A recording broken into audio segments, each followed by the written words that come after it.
Hello, welcome back to my channel. So today I wanted to talk about my weight loss journey. If you notice from the description or whatever you call that, the title of this video, it's about weight loss or just my weight story in general.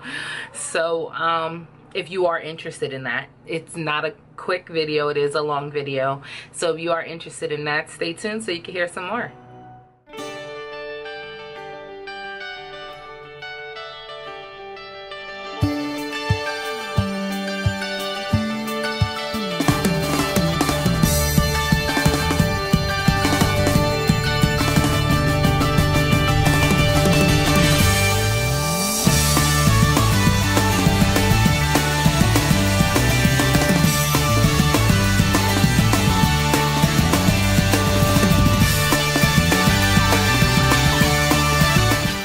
So I have always been on the bigger side, you know, heavier, thick bone, whatever you want to call it. I've been heavier most of my life, and I had my growth spurt really early. I was like 5'4" in 6th grade, so I've only grown a little under 2 inches since 2 inches since 6th grade. So you know, I was one of the taller, you know, heavier kids, but not like massive. I was just, you know, heavier.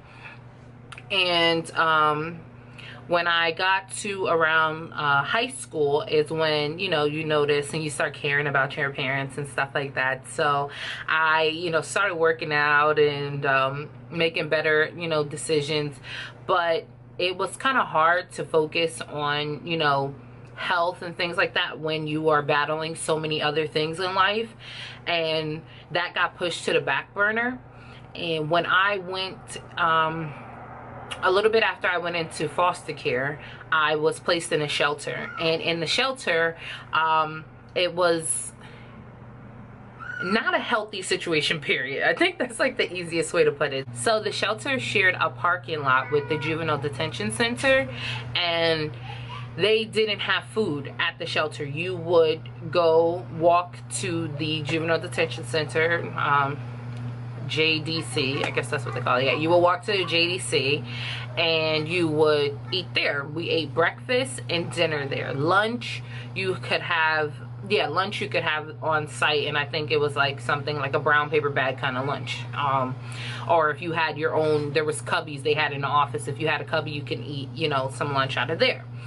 So I was not okay with eating food from the juvenile detention center because I was not in the shelter for misbehaving. I was in the shelter because they had nowhere to place me. And that's what I think is something that really needs to be addressed and looked into. I don't know if it's changed because this was, you know, more than 10 years ago. But if you were homeless and they couldn't put you in a foster family, they put you in the shelter. And the shelter was really for kids that were leaving the juvenile detention center right before they transitioned back home. They will go there, and if they were on good behavior or something like that, they will go there, and then after their period of time, then they will go home back to their families. So, or like, you know, runaways and different things like that. So for me, they didn't have anywhere else to put me, so they put me there. And it was kind of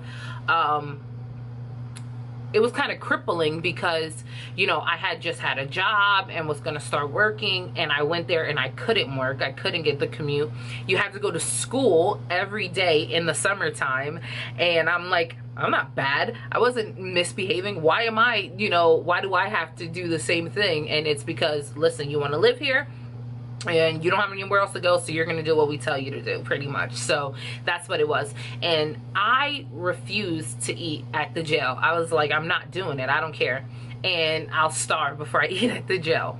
And my husband now, who was my boyfriend then, he also worked that summer. And he was like the best thing I could ever think of. And his mom will sign me out on Fridays. And that weekend we will, you know, just hang out and go to his job and stuff. It was lifeguarding. And then on Sunday he would take me and we would get groceries, but it had to be, you know, groceries that could sit on the shelf, that could, you know, not be a refrigerator, because you only got like a little cubby in their office with your name on it. So I have, like, you know, little mini waters, juices, snacks, cakes, cupcakes, chips, cup of noodles, like Chef Boyardee packs. Nothing of real substance. Nothing. So and then I also was not sleeping. That's when I had nightmares on and off when I was a kid, but in that shelter is when it really, you know, started. I really started with the nightmares every single night, and I couldn't sleep, so I was like afraid to go to sleep. So I was not sleeping. I would, you know, we had to go to class during the daytimes, and I would like fall asleep at my desk for like an hour or two, or there was like a guidance counselor there. She would let me sleep on her couch for like 2 hours or something during the daytime, because at night I just couldn't sleep. And I would actually sit in the hallway, because you had to have lights off in your room, and the security guard was really nice about it, and I would sit in the hallway and just scrapbook like all night. I would just scrapbook until, you know, 5, 6 o'clock in the morning, when we were allowed to get up and go take showers and stuff. So between the not sleeping, the stress, and the eating junk, I gained about 45 pounds or so in 2 months. And I didn't really think anything of it, to be honest, because I had a boyfriend. He loved me. He thought I was hot. Yes, so I gained about 45 pounds in 2 months, because I was only there for the end of June, and then I left the end of August. So yeah, I was there for probably about 8 weeks or so. And I didn't care. It didn't bother me. I guess that's the best way to put it. It didn't bother me because I had a boyfriend. There was a ton of other things going on in my life. So I didn't even have time to worry about my appearance. He liked me, and that's all that mattered, you know, and I didn't even care about it. It was a non-factor to me. So then I moved to North Jersey, to Union, and it was like, you know, on the Union Irvington border. And I moved there, but I continued to go to school in Piscataway, which is, you know, a pretty decent trip. And there was no bus to come pick me up or anything like that. So I had to take 2 buses and a train to get to school every day. And needless to say, I was not concerned with my weight or food or anything like that. I was concerned with, I have to graduate high school. I have to finish this. So I'm gonna do whatever I need to do, you know, to take care of, you know, to secure my future. I'm gonna do whatever I need to secure my future. And once again, I was eating terrible. I was, you know, taking and buying things that I could throw in my backpack, because a lot of my day was commuting. And after school, I had to work. So I went to work after school, and some days I was able to stay over at Javon's house, and then some days I had to, you know, go back home. And some nights I would be, you know, it would be too late after work, and I'll be stuck at the train station because there was no bus to get me back home. So I needed to make sure that the food that I had on me, I could eat. It was readily, you know, available to eat. So it was not, you know, anything that could go bad, which is all healthy food. If it's good for you, it has an expiration date. Or, you know, needs to be refrigerated or something like that. And I didn't know enough about, you know, I didn't know enough about healthy food at that time either to make healthier decisions. So I was picking up things, like I said, that I could, you know, make easy. If I got stuck at the train station, I can get a hot cup of water and make a cup of noodles, you know, or, you know, just little things like that. I can, you know, make it happen. And so once again, I lived there from the end of August to about the middle or so of November. And so it's that August, September, October, November. So that's 3 months I lived there. So as you can guess, I gained 50 more pounds doing that. And that put me, you know, in a very unhealthy situation. And when I did finally, that's when I went to my foster family, which was the best, you know, family I could ever ask for. At that point, when I did get to settle into a young adult role, a teenager role, and start focusing on things that other teenagers cared about, I was, you know, extremely overweight. I was at least 100 pounds overweight. And it was really hard at that point, you know, and I still had a boyfriend and things like that, so it wasn't that big of a deal. But it was something that I was conscious about, but I don't know if I was serious enough to, you know, lose the weight and make it happen. And I did try, like, you know, little diets, healthy choice dinners and Weight Watchers and stuff like that. And I lost, like, you know, maybe 20 pounds, 30 pounds, but then I would gain it right back. And I couldn't, you know, get all the weight off. Then I began, you know, to just accept it. Like, you know, this is who I am. I'm a big girl, you know. This is what was meant for me. And, you know, life continues to happen. After I graduated high school, I, you know, started making better, you know, when I started living on my own, I started making better decisions, but not great decisions. I did start working out more, so I was able to, you know, pretty much maintain my weight, but I was in college and I was working 2 jobs, and every excuse you can think of, I gave myself. I allowed myself to say, I don't have the time to worry about my health right now. And okay, so I'm actually unsure where it left off at. My camera overheated and shut off, so I had to wait to finish recording. But I think I was somewhere around giving myself excuses. So that's pretty much what I did at that point. I excused my weight, and I accepted it, because, you know, that's not the beginning, but around that same time, a lot of women were becoming more empowered with being plus size. And, you know, there was a lot of stores that were doing really well with plus size clothing, like Rainbow and Torrid popped up. They were a little expensive, but I got a part-time job at Torrid, so I got 40% off on their clothes.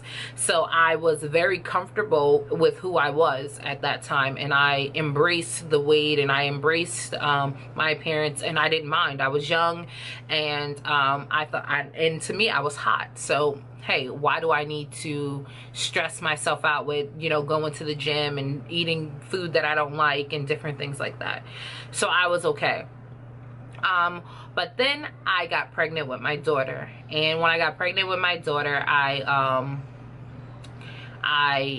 put on weight, obviously, and I was not at all, and it wasn't okay, but I let it be okay. And at that point, I should have checked myself, and I didn't. So, I went, you know, 3 years doing nothing, and boom, got pregnant with my son. And when I got pregnant with my son, I hit my highest weight, which I'm not ready to tell you guys yet.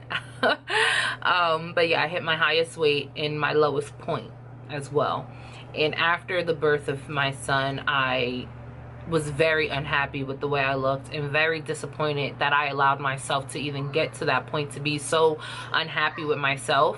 And at the same time, it's just a whole other mix of emotions and postpartum depression and just a whole lot of other stuff that just added on to the fact that I was not okay with the way I looked.